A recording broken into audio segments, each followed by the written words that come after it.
On that day, did you see, ladies and gentlemen, boys and girls, players on all stages, be about to turn the pages on one of the greatest gaming sagas ever to unfold?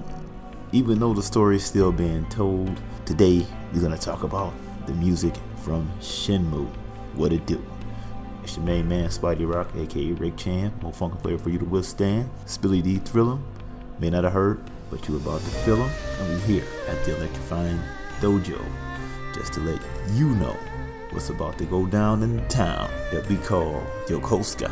Is where this takes place, in the 80s to be exact, following the protagonist Ryo Hazuki on a quest for vengeance of a cartel that comes with the Dragon of Phoenix Mirror, headed by none other than Lan D. This game starts off with a very dramatic intro. I wish I had that music. I'm gonna find it, I'm gonna play it in the background, but it was like really cool. I remember sitting there and being kind of enamored by this whole thing right when the Dreamcast had dropped down to $50, and I was able to convince my mom somehow with the "it's gonna be a collector's item, they're not gonna make any more" argument, and I had somehow scored a Dreamcast, which I thought I would never have. So the first game that I got was Shenmue, and I remember popping that in and just taking in the intro. So it's just a brief introduction there. Let's go ahead and go straight into the wiki speaks. Shenmue is a 1999 action-adventure game, some may call it RPG, that was developed by Sega for the Dreamcast specifically. This was originally done up as a concept for a RPG set in the Virtua Fighter world. So I guess maybe it's supposed to follow the main protagonist Yuki throughout his Virtua Fighter tournament or whatever, but it ended up becoming something else. First, it was supposed to be developed for the Sega Saturn, but in 1997 the development was scrapped and moved over to the Dreamcast, in which it became Shenmue, which is still at the time, well not now, but at the time it was the most expensive game ever produced, at a range of $47 to $70 million to complete the development. And this also covers some of the second follow-up, Shenmue 2. And despite its sales, here it says it was about 1.2 million, it did not cover the development costs, and it was viewed as a commercial failure. However, like most things like this, right, it had a cult following. So, you know, games like maybe Rival Schools or Power Stone and stuff like that, you hear people talking about those games all the time, and it has that cult following, but it wasn't necessarily a commercial success, unfortunately. And it's surprising to me, because how many people know these games and knew them and talk about them. It's just like, well, how was it a failure? So it's just surprising how that kind of turns out. And just to speak to that time period, I don't know how it was with Shenmue as far as it being available, but I know a lot of games that came out that have cult followings, they didn't release a whole lot of them. Like, you would go to the store, you were trying to find them, and they wouldn't be there. And some of these games that came out, they were just as elusive as trying to lock down an import game, and you probably would have more luck locking down an import game than the, you know, domestic versions of them. So yeah, it's interesting how this stuff always played out. But I think Shenmue was pretty out there. Now when 2 came out, I remember it was an issue trying to get 2. I don't even think that 2 was even released on Dreamcast here in America officially, but I do remember being at like a GameStop or something, looking around and seeing like a European version of Shenmue 2, if I'm not mistaken. And I don't believe that the Dreamcast had a region lock on it. I mean, you could play burnt games on that bad boy, because I remember like saving my lunch money sometimes. I wouldn't even eat. I knew a guy who would burn all the games. All right, look, I need Soul Calibur, I need Crazy Taxi, I need this. So some days I wouldn't even eat, save my money to buy the game. But like I said before, Shenmue was my first game on the Dreamcast, but that's neither here nor there. Now, this was one of the first open world games that kind of set the tone for games like Grand Theft Auto and other ones that would come later, where you can do these kind of missions and run around, have to be doing stuff at a certain time. Even like the weather effects. There was a system that Yu Suzuki wanted to implement to have like real-time weather effects, to the point that he even looked up the forecast from 1980s Yokosuka in Japan, and he set the weather to match those days exactly, which is pretty interesting. So some days it's snowing, some days it's raining, you know, some days it's sunny.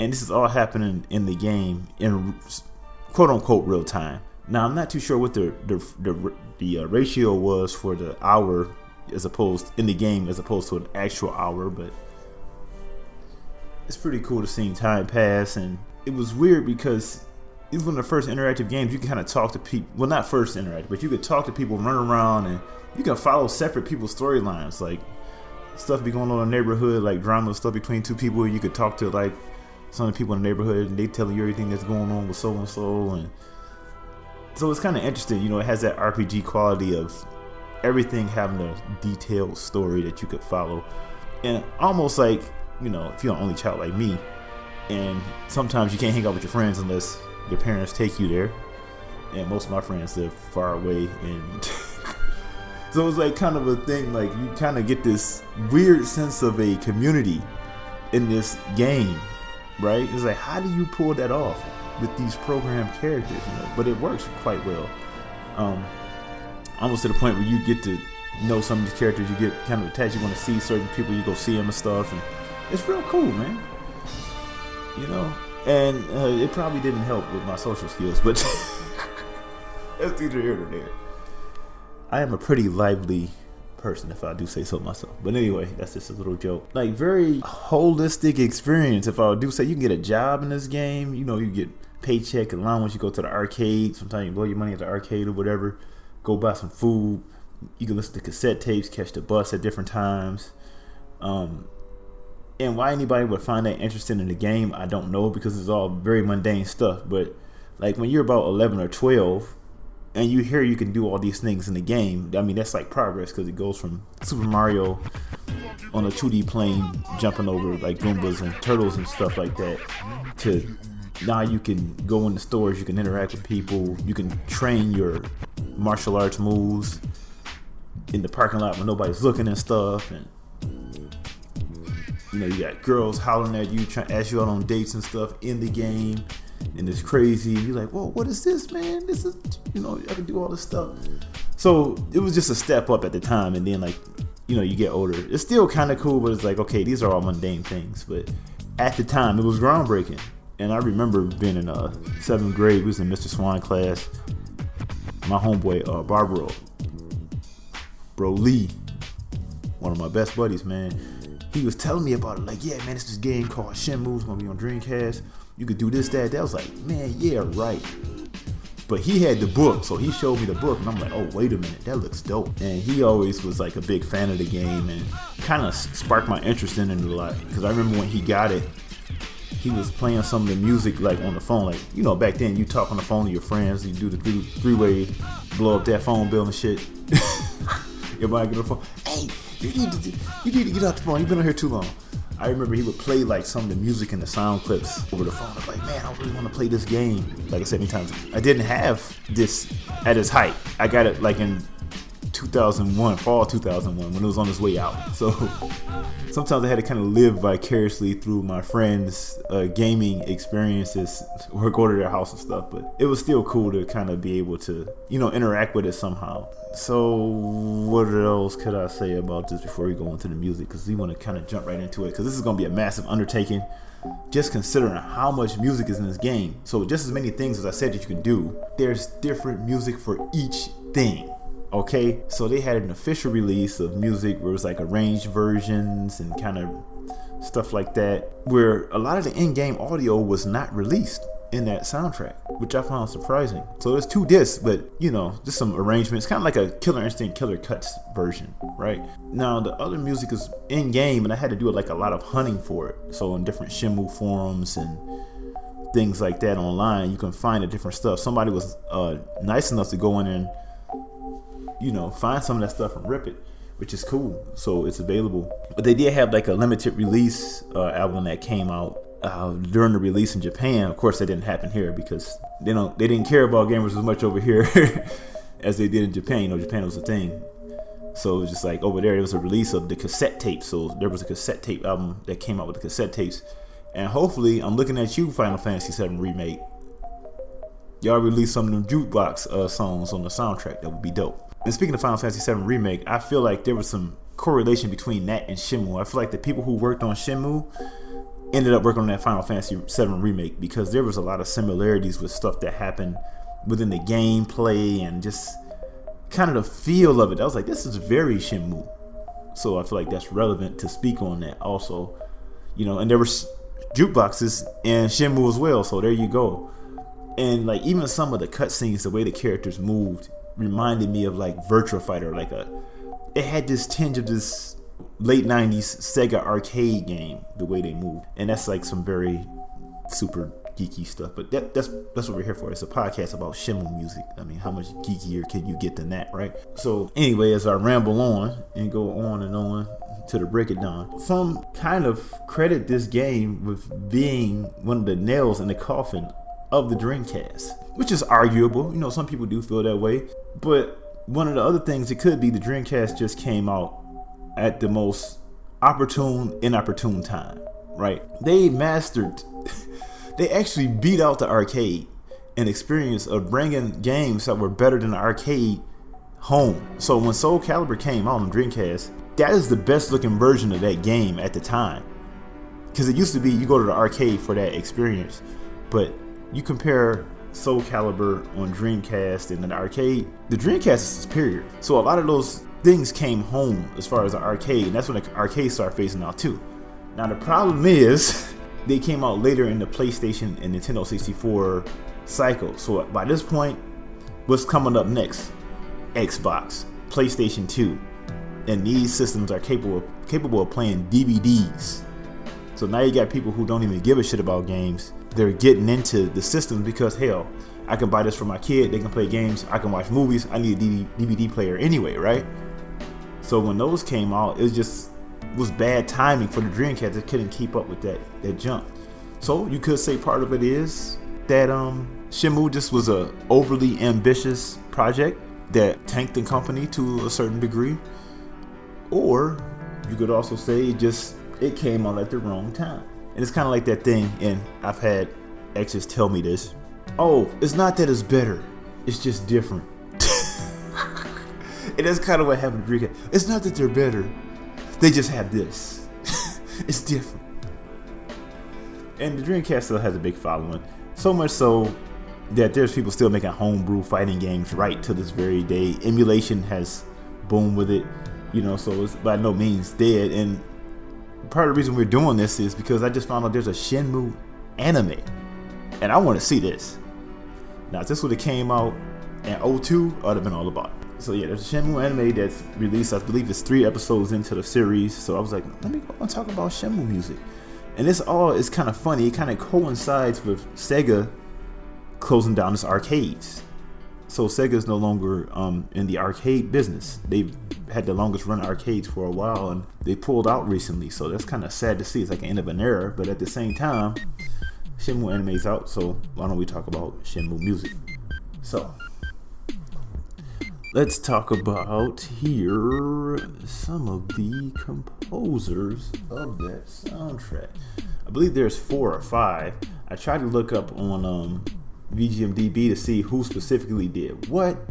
However, that was very hard to lock down. So I have here Takanobu Mitsuyoshi, and of course, everybody's favorite, Yuzo Koshiro. That's the guy right there. Okay, and then honorable mention here for the production of the game, Yu Suzuki, who was also pivotal in producing games like Hang On, Virtua Fighter, Outrun. So these are like big game changers when it comes to arcades and Sega. So we got to give a shout out to Yu Suzuki. This is kind of his brainchild and baby. But the composers, once again, I have Ryuji Iuichi, Takanobu Mitsuyoshi, one who needs no introduction, Yuzo Koshiro, of course, Osamu Murata. So those are the composers, and I can see why I have 4, because it's such an extensive, ambitious experiment or project or massive undertaking. So with that being said, I'm gonna go ahead and jump right into the music. What brought us in was the Shenmue theme, which is the Sedge Tree. But we're gonna go ahead and jump into 4 tracks before we come back, starting with Shenfa, number 1, Number 2 is, I don't know where it's at, Encounter with Destiny. Number 3 is Sadness I Carry on My Shoulders. And number 4, Rain. Now I have to warn you, these tracks from the main discs, like the ones that were released for commercial sales, I guess, gonna be kind of sad. You know what I'm saying? And it's funny that I found about the soundtrack in my emo times in 10th grade. So I would just be playing this over and over, brooding about whatever thing or whatever stupid crap happened at school. I don't know. Or crying about some girl that I wanted to talk to that didn't like me. So anyway, I'm just warning y'all, it's going to get more lively in the next installment, but this one's going to be kind of sad. So if you're not really a fan, you might want to jump out now, or you want to go along for the ride because you want to see what's going to happen, because you just enjoy music, right? And these are brilliant, compositions, brilliant piano work, a lot of stuff that's very reminiscent of Kenji Kawai. If you've seen if you've seen the Ip Man movies, right? You're familiar with his work. If you've seen Ghost in the Shell, you're familiar with his music. So let's dive into it. Once again, we have Shenmue, Encounter with Destiny, Sadness I Carry on My Shoulders, and The Rain, which is quite fitting because it's raining outside. We'll be right back. We ain't cutting no slack, and we're bringing you all the pumping BGM tracks.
Alright, and we're back for some more sweet Shenmuesic.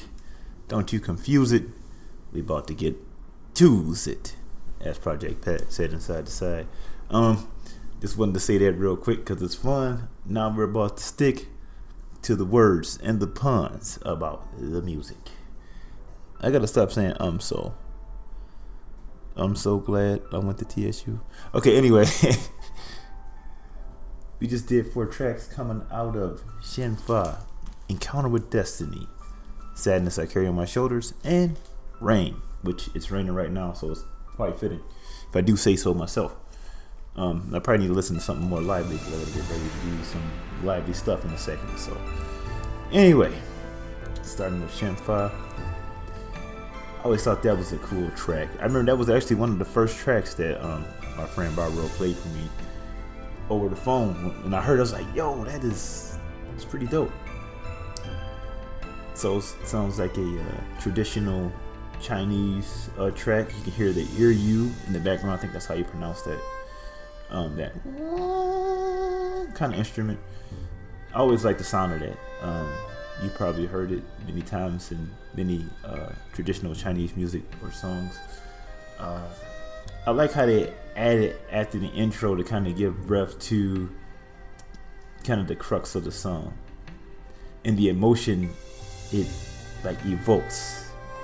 Sounds like a pretty, I think that's the name of the girl actually that he sees in his dreams or whatever. She's kind of mysterious in this game. Like we only see her in her dreams, where at the beginning of the game, you know, she gives like some type of monologue. If you don't press start when the game goes on, she gives a monologue at the beginning of the game. Talks about this traveler from far away. It's supposed to do X, Y, and Z, and we see the falcon flying, which is, as we know, Heru symbology, and we know how that ties into the comedic stuff and all that. We talk about it all the time. This is a Heru Osar story,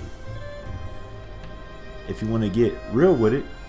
Now, I haven't finished Shenmue 3. I haven't even finished 2, but I'm imagining or wagering that this person, Lan D, who killed his father, may be connected to this guy somehow. Maybe an uncle. Now, if he's his uncle, then we already know this is an Osar myth. Clear as day. So anyway, yeah, I really dig the chimes and the bells, how they accent the Uryu and the dynamics with the, you know, the suspended symbol and stuff, how it adds the crescendos and gives it a dramatic breath. It really gives it some pop, you know what I mean? And of course the piano work is immaculate. It's beautiful. So if you like a lot of piano compositions and songs where piano kind of take the lead, this soundtrack would be great for you. And when you're talking about piano, Kenji Kawai comes to mind, because these tracks have a lot of, to me, some of his influence. It sounds a lot like his work. So moving on next to Encounter with Destiny. This one here reminds me of 2 other tracks from other games. So one of them, it reminds me of the Secrets Sleeping Beneath the Sea from Final Fantasy VII. Kind of has that bum bum bum bum bum bum bum bum, kind of a like going lower and lower into the depths, or just kind of being on water, traveling, and the endlessness of it, the gradual moving in water, you know what I'm saying? It has that kind of sound to it. But also, like I said, it has some traditional Chinese sounds in it too. Now, some of these instruments, I'm not sure what they are, but the Uryu does not make a appearance in this one. So, like the piano, and like I said, once again, kind of takes, well, this is more of an electronic track. The piano was there and it had some pretty cool ad-libs, but this kind of sounds like something unfolding, right? I believe when we first hear this track is when we get to warehouse number 8 in the old warehouse district. So at this time in the game, Ryo has gotten his job at the forklift place so he can investigate the warehouse to see if he can get any leads on Lan D through a gang connected to him by way of sailors as well, because I guess they kind of extort these guys. So I believe it's when you meet Master Chen, you get these codes before you get to the next part, and it's like Mother's Earth, like 9 dragons, and it's like Father's Heaven, and you say comrades or something like that. And that's like the code to be able to speak to Master Chen. And his son answers the phone, Then he puts you on the Master Chant. If you answer correctly, if you answer wrong, they hang up on you. So there's a part in the game where you have to kind of get this phone number, look up the warehouse, and this is what gets you to the next disc as you. So you end up catching a bus to the harbor from Dobuita, which is Dobuita is the place where the mall is, where you've been spending most of your time kind of hanging out, like at the arcade, the barber shops, the different shopkeepers and stuff like that. So this is your initiation into the next disc.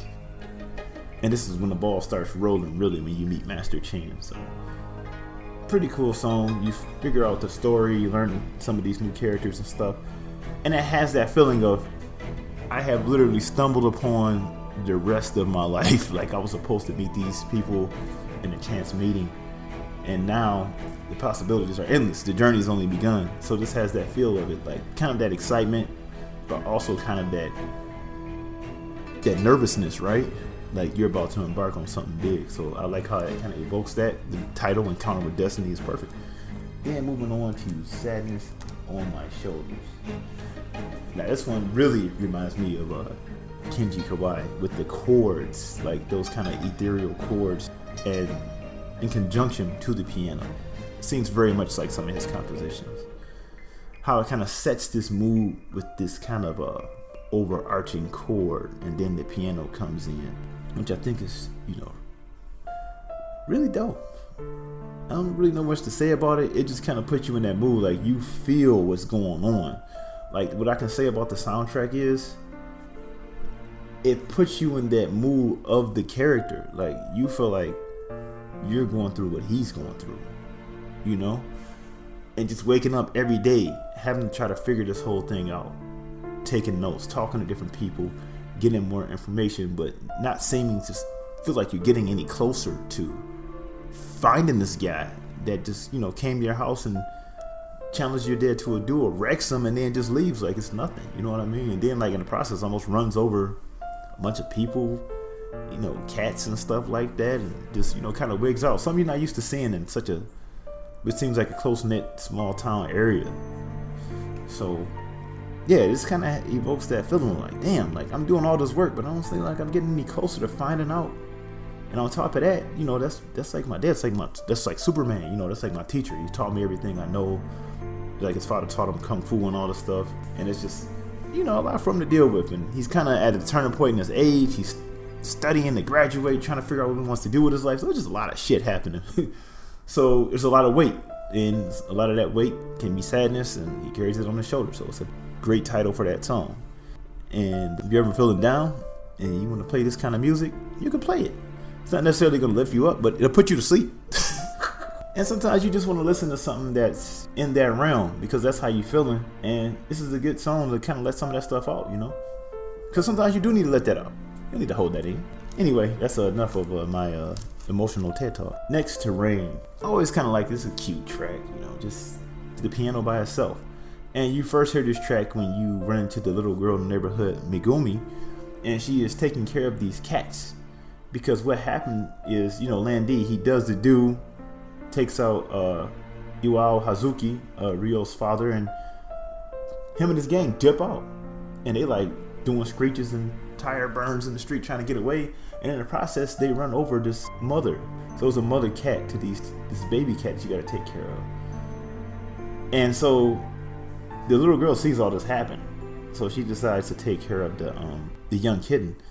And Ryo's like, okay, well, let's give him some food, let's do this. And all while you talking to the little girl, she's telling about how all the people in the neighborhood are helping her help out the cat and stuff. And it's just a real cute thing, but it's kind of a sad cute thing, you know what I mean? Like, man, that the kid has to witness something like that right in front of her eyes, and then that the cat has lost its mom, and so it's kind of a depressing little thing. You're like, damn, like, can I just have anything happen? That's why I like to be going to the arcade most time in the game, because you're like, yo, I need to have some ray of sunshine, dog, on it. But anyway, I feel like it evokes that feeling of rain. If I was to just be sitting here, not listening to anything, but the drops falling on the window right now, that thing would come to mind. I think that's pretty good. And here it is again. You probably can hear it in the background. So rain is pretty dope. Sounds like a rainy day. You can't go outside when you're young. You would go outside to play. Your mom like, you can't go out there. He's like, man. So you just try to go play with some action figures or something, and you just like, man, I wish I could go outside. But I feel like these songs, like I said, these songs are very fitting for the atmosphere. That's the good word for this music. It's very atmospheric, and I guess that's something that's supposed to simulate like an open world or something close to real life and real time. I guess atmospheric is the way to go, right? So with that being said, I'm gonna go ahead and move in to the next batch of tracks and bring some more facts. Number 5, Nozomi and Ryo. We'll talk more about Nozomi in a little bit. 6, Christmas in the Weta. 7 is The Dawn. And number 8, Cherry Blossom Wind Dance. We're gonna go into these 4 tracks. We'll be right back. Never leaving you for lack of dope VGM content. Now we're going out on the next stint. It's your main man. Will be right back, and we won't relent when it comes to playing these dope tracks. Spidey Rock, aka Spilly Thriller, may not have heard, but I know you're gonna feel them. See ya in a little bit.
Once again, master at work that you wouldn't sin, taking this sweet Shenmuesic for a spin.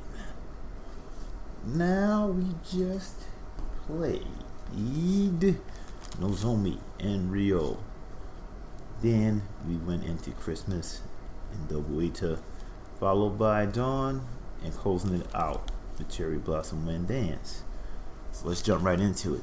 So, Nozomi and Ryo. First, we gotta shed some light on who Nozomi is. So Nozomi is like Ryo's, like, I guess she's like a childhood friend of his, but she likes him. He's like focused on getting the revenge and on the mission, getting information. And of course, like most anime tropes, it's like the super focused guy who doesn't seem to realize that this girl likes him, and this girl who's really liking him and throwing it all out there, and he just not noticing it. So that's kind of how that goes. And like she shows up in different places, and of course you got to save her a couple times, and sometimes she stands up to bullies, but then he has to show up to kind of beat up those bullies, because I mean, what is she gonna do really when you see her and these guys are like super big?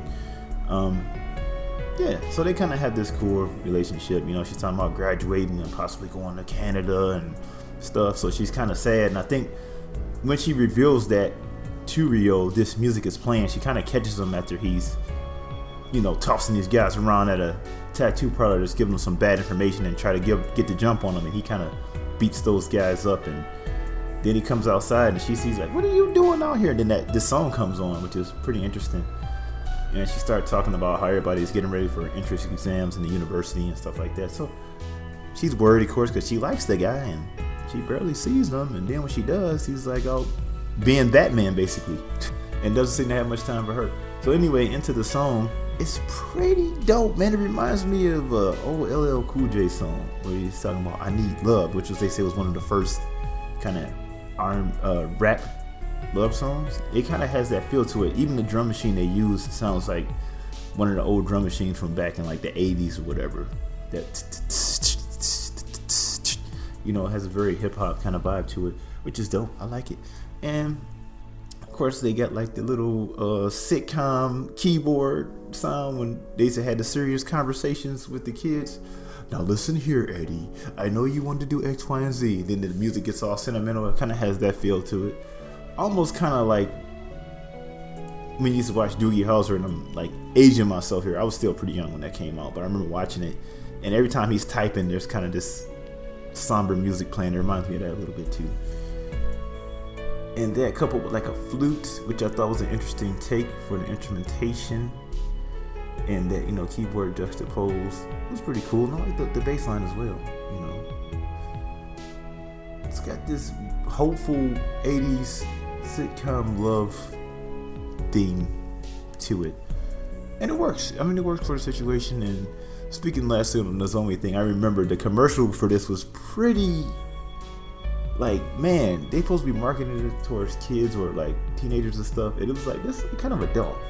So I remember like basically the advertising for this game is like, these people, they're doing the do, you know what I mean? You know, they're having relations.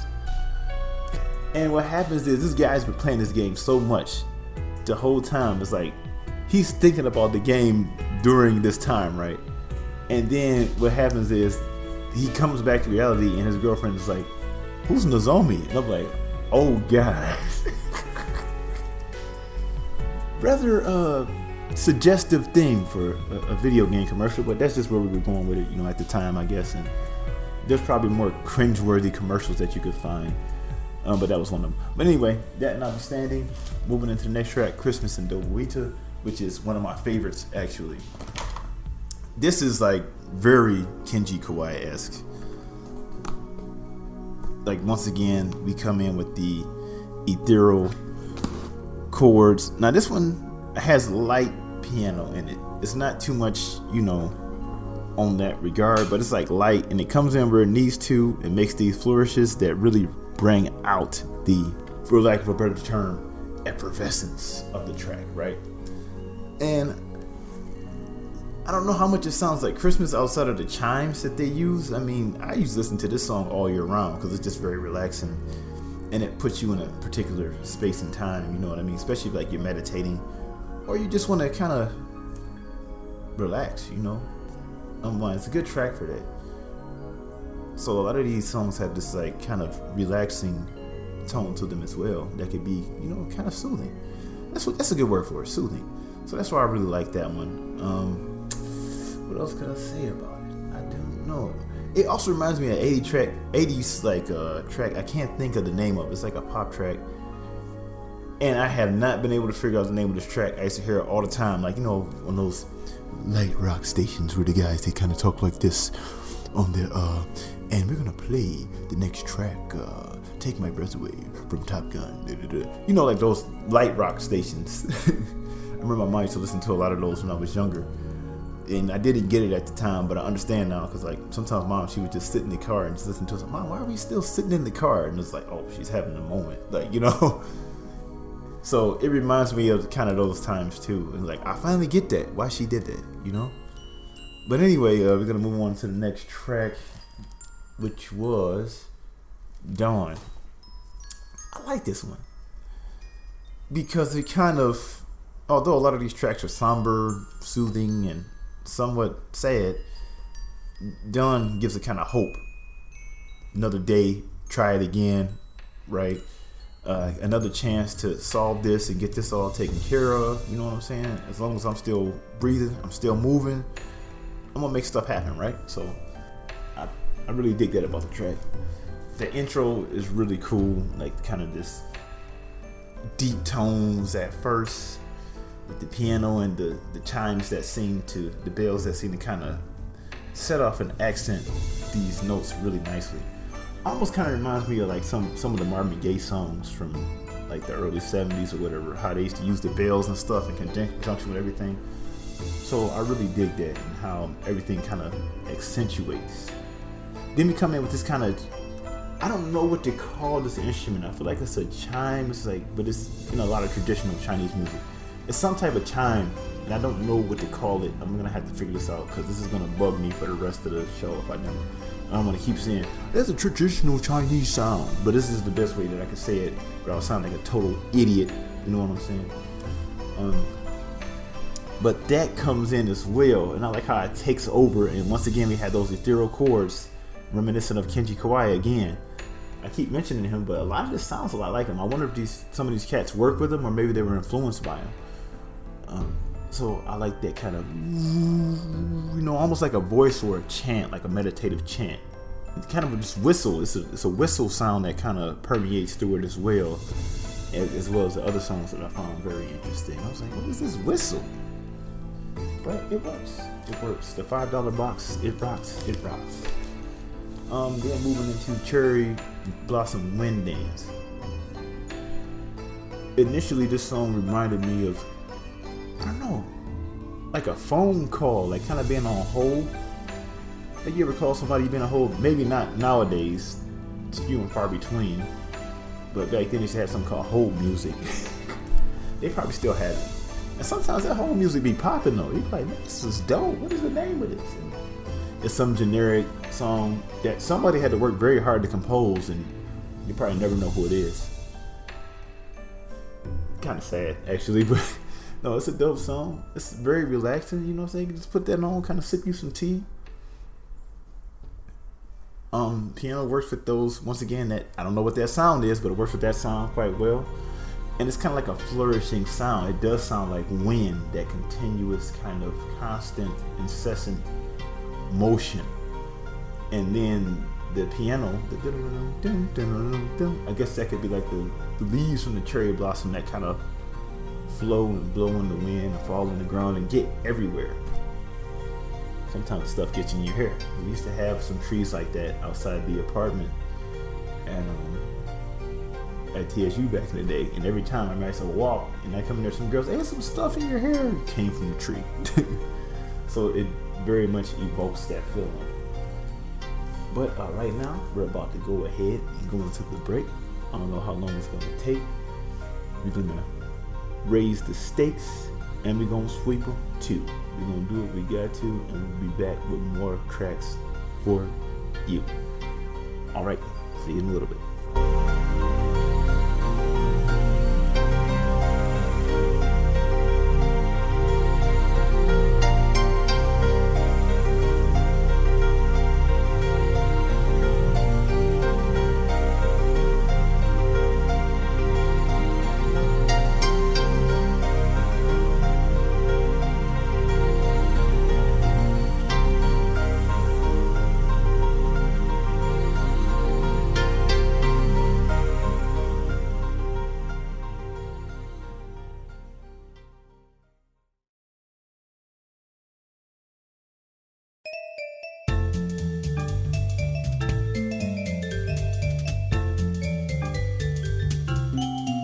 What it is, handle biz. This is your main man, Spidey Rock, aka Spiller D to Film, aka Rick Chan, motherfucking flavor D to withstand on the break of the Electrifyin Dojo. Here with Sweet Shenmuesic, Part 1.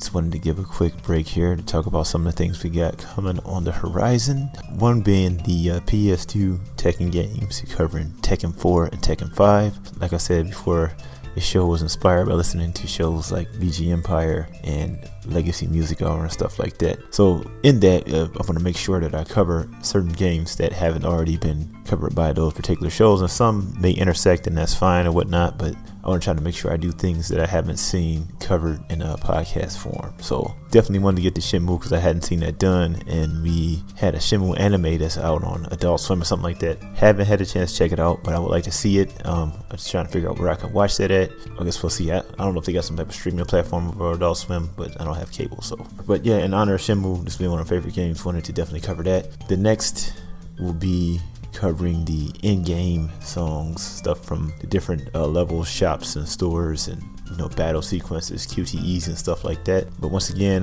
back to the point, because of the Tekken anime that was announced, which was supposed to be out 2 months ago, we hadn't seen anything. That's why I wanted to go ahead and do a Tekken episode. And then also there was a good YouTube video about the atmosphere of Tekken 4, which I thought was pretty dope. That kind of inspired that episode as well. So we got that coming out. And then, of course, in Evo, the Tekken 8 announcement, it just happened. So perfect timing for that, right?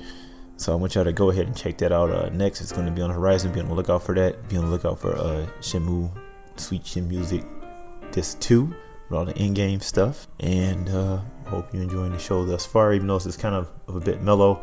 And I did forget to mention also, not just Kenji Kawai, I forgot to mention Ryuichi Sakamoto, which I feel is, they were heavily influenced by Ryuichi Sakamoto, as well as Kenji Kawai. It sounds like a combination of both of their works. And we know him being a part of Yellow Magic Orchestra is very vital and probably a lot of Japanese video game music composition. If you don't know who Yellow Magic Orchestra is, definitely go check them out. Definitely go check out Ryuichi Sakamoto. Great work. One of my favorite albums is called Neo Geo from the 80s. Check that out. But without further ado, we won't no longer hold you, and we're gonna take you back into the Sweet Shenmuesic. Don't you confuse it. We about to get back to it. Peace.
And we're back from that last reintroduction track known as the Snowy Scenery version 2. We hope you loved it when you heard it too, because I did. Anyway, one of my favorites on the second disc of the official, release of the album, of course. I remember listening to this one a lot too. Specifically the first version. I like them both for different reasons. I like the first version because it has this kind of intro, and I remember me and my homeboy Shannon, aka Milky Way, also Nuts So Insane. I remember we used to listen to that first one, and the intro, we used to do like this little rap intro, like, yeah man, so and so records, Funk Train Records, and we ain't playing with you. And we'll be talking junk, and then like when the song came on, we would rap over it. Well, I would do the best that I could. He was always pretty good at it. I think I got better in later years at freestyling, but he was always good at it. As a matter of fact, check him out on a Reverb Nation and and Mixcloud, I think it is. Milky Way. He's got some dope stuff over there, man. He's doing this thing with the astronomy, killing it, scuba diving, all that. So shout out to him, man. But yeah, I have memories. My fondest memories are of listening to the soundtrack with him. We would be at my mom's job, like in the classroom, just chilling. After band practice, we'd be playing different tracks. So me and him, we kind of both got the Dreamcast around the same time. Like we were kind of late adopters of it. So we were kind of experience all the same things. So it was cool to have like a buddy to kind of talk to about it. And everybody else was like, dude, I'm just not getting it. But whatever, we didn't care. We were having a good time. So yeah, the snowy scenery. I don't know how much it sounds like snowy scenery to me. I guess I could see it. But I don't know, it just seems like more of a epic thing to me, you know? And this is the song that actually plays at the beginning of the second disc once you get to the harbor off of the bus.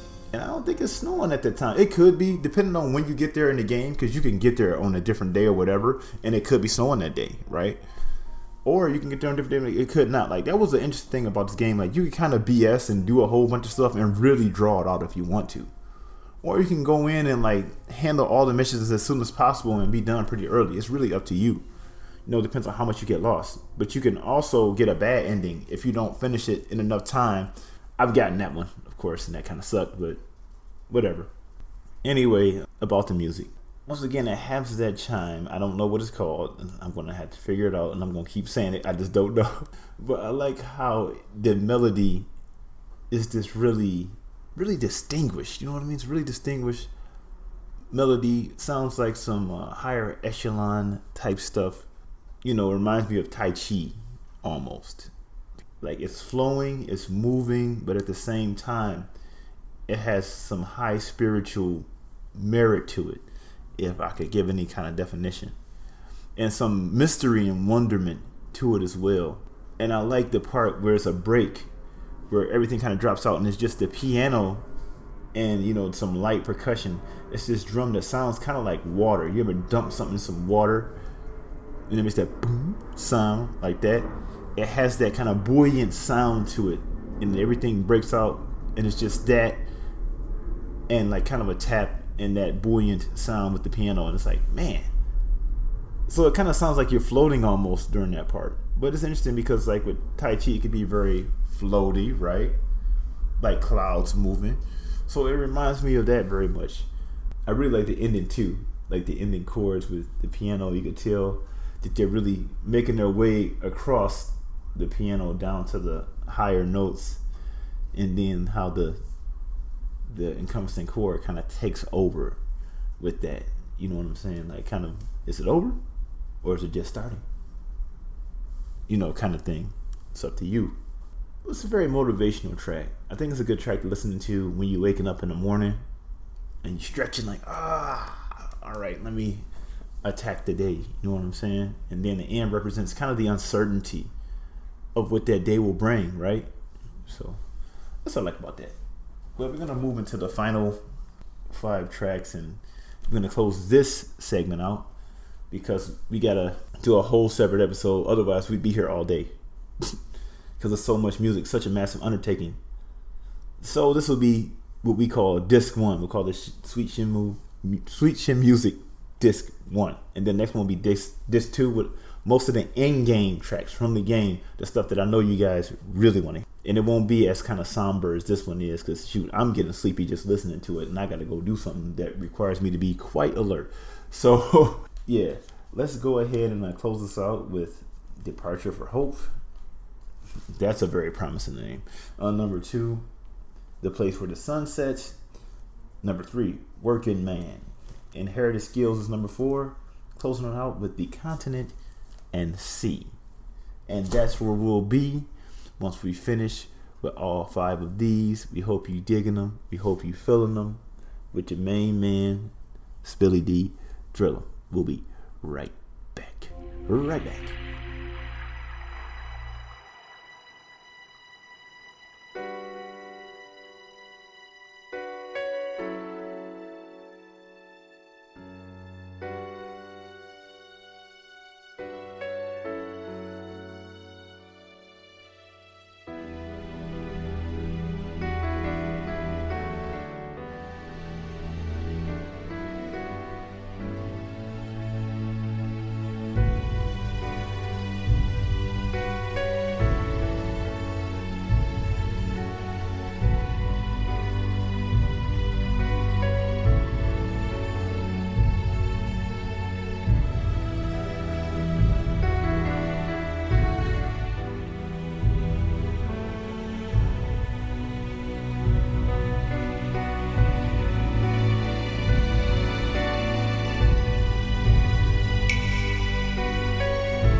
ladies and gentlemen, pressed for time, but not any short for rhymes.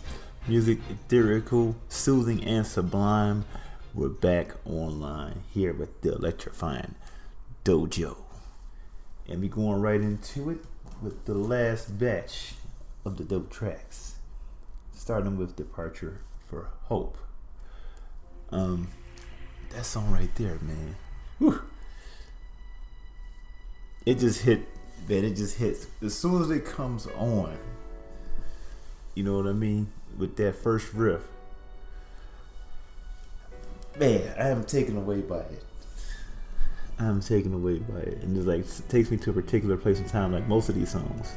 And it starts off low. It's the piano and the chords. And then when it comes in with the bass, it's kind of like a vibrational thing. That kind of pounding feeling you get. Oh, it's like being rejected. You know, you asking somebody out or something, and then they hit you with the, oh, I'm with somebody, or whatever it is. And that bass that hits just reminds you your chest kind of feeling that drop. You remember like on the Doug cartoon when he gets said to go, yeah, when he feels small. That's what it reminded me of. And just that old school clave that hits as well, I really like. Right at the right spot to kind of keep time. And then the bass becomes two notes. Because it's kind of like, I guess your walk is dragging. That stride you had in your step is no longer there. And my favorite part is the solo piano part that comes up. And the water sound, that I love it. It's almost like a rain stick or something like that. That cues in that solo. And this solo would actually be really good for a sample for like a hip hop track. Man, I know somebody's gonna get on that. I would if I had a drum machine, but it is what it is. I'll probably try something anyway because I'm stubborn. And I like how the strings or the synthesized strings come in and accompany the solo. You know what I mean? And the other instrumentation comes in. Really dig that about that track.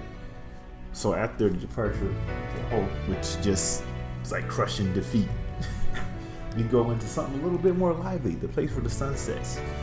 This is another one of those songs that starts with the rain stick, I guess it kind of sounds like, or the water, like a kind of a rushing, you know, a light gentle stream to a degree. Comes in with that, I don't know what that instrument is. It's some kind of, I don't know. It falls under that, you know, the traditional Chinese instrumentation that we've been talking about, like that you would hear in some of their traditional music. I just don't know what it's called. So I'm going to have to take a class on like traditional Chinese instruments to figure that out, right? So I feel like a lot of these songs will have some of those influences in them. But I love it, you know, coupled with the kind of soothing chord.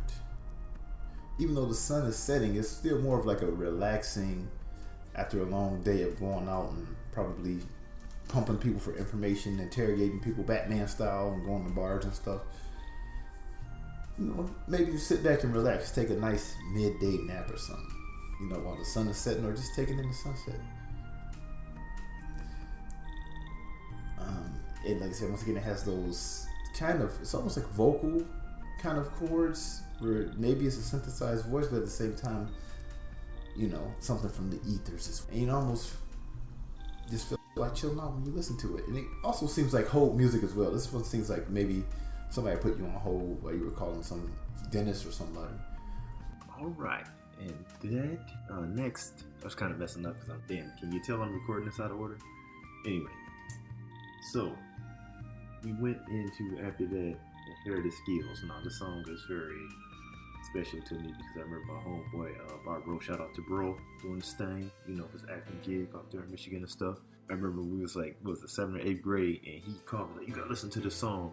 And he played it over the phone. Back then you did that. You would hold the phone up to the speaker or the TV or whatever so people could hear stuff. And he played that song. I remember he's like, yeah, it's a dope song. I think like it's like when you were asking, I forget the guy's name, you asked him to borrow his bike to say, oh girl, was on me. And always like this song. It always had this kind of feel to it, like that you was calling somebody at nighttime, like with something urgent, or maybe like you didn't have the greatest day. You was hitting them up. Like I like the choice of the piano, and the bass in there, how they kind of connect with the kind of shakers. It's not necessarily like it could be a hi-hat, but it feels more like a shaker, or maybe they were using brushes to hit the hi-hat, I'm not sure. But yeah, I like that kind of light feel to it. It's got a motivational feel to it as well. Like, you know, whatever you're going through, get through it. Like, the hero suffered a defeat, but he's going to train again, something like that. So it always had this cool kind of feel to it, I thought. And I just remember that because it stood out to me the most. I remember, you know, hearing it kind of removed from the game on the phone when my homeboy played it, and then like actually playing it and go, oh, this is the song he was talking about. It's real cool. So, inherited skills. Next is To Continent and Sea. Now that one is supposed to be the battle thing, but it's like, you know, they added some extra stuff onto it. Maybe that might have been the composer's original, you know, plan with it. And, you know, they're probably like, okay, we can't fit all that. Or maybe it wasn't. Maybe they just, you know, they decided they want to do that after. So it's like an arranged version of the battle song. It's got extra pianos and, you know, chimes and, you know, some cool, like, kind of arpeggios. Or it could be like some type of diminished something. I don't know. I had to ask somebody who knows. But either arpeggios or diminished. It's like, you know, it has that sound. Like, kind of joint to it, which is cool. I don't think you ever actually hear that in the game. I think you do when you're fighting all the guys close to the end of the game. There is a little more meat into the battle thing, because you gotta fight like 50 guys or something like that, which is probably like the best part of the game to me, to be completely honest. Like, you like all this time you don't really get to fight, and then when you get to that part, it's just non-stop fight. And not to mention the fighting system is akin to Virtua Fighter, because it was supposed to be a Virtua Fighter RPG, so that makes it really cool. So like all the inputs and the combos and stuff, it's fun. It's real fun. So looks like that's going to close it out for disc 1, quote unquote. It's probably going to be a pretty beefy episode, as you can hear. But thanks for sticking with it and rocking with us. I know this is kind of a easy listening episode, so maybe if you're trying to chill out after work or something, or you're trying to chill out or whatever, and you take a nap, or you're in the pool or whatnot, you just need a relaxing thing, and you play this one. But the next one will probably be a little more lively. You know, it's going to be some of the free things and in-game stuff, which at the time when I found the soundtrack online, all I had was these joints. And I remember me and my homeboy Shannon, we never could find the in-game stuff. So, you know, I having to find in-game stuff a little bit later on. This place called Shenmue Dojo, which is dope. Check them out. Good forum. They got all the extra in-game stuff. So we're gonna play some of that. And that's where I was able to kind of find some of that stuff. You know, yeah. So we'll be doing that next. It's gonna be a little more fun, and we'll continue to be on the quest to find out on that day if anybody saw a black car. You know who you are. You're most definitely a star. But now we got to close out. But we'll be back with some more though when we come back with that Electrifyin Dojo. I should have said Moto, but whatever. You know what I'm saying. It's not Jet Moto. That's another game for another day. Yep, it's your main man, Spidey Rock, aka Rick Chan, more Funky Flavor to Withstand, aka Spilly Thrill him. May not have heard, but I know you're gonna feel him. And we about to ease on out. We about to peace on out. Thanks for joining us at the Electrifyin Dojo. Grab your shoes, bow on the way out. Come back and see us, because we about to play out. Peace.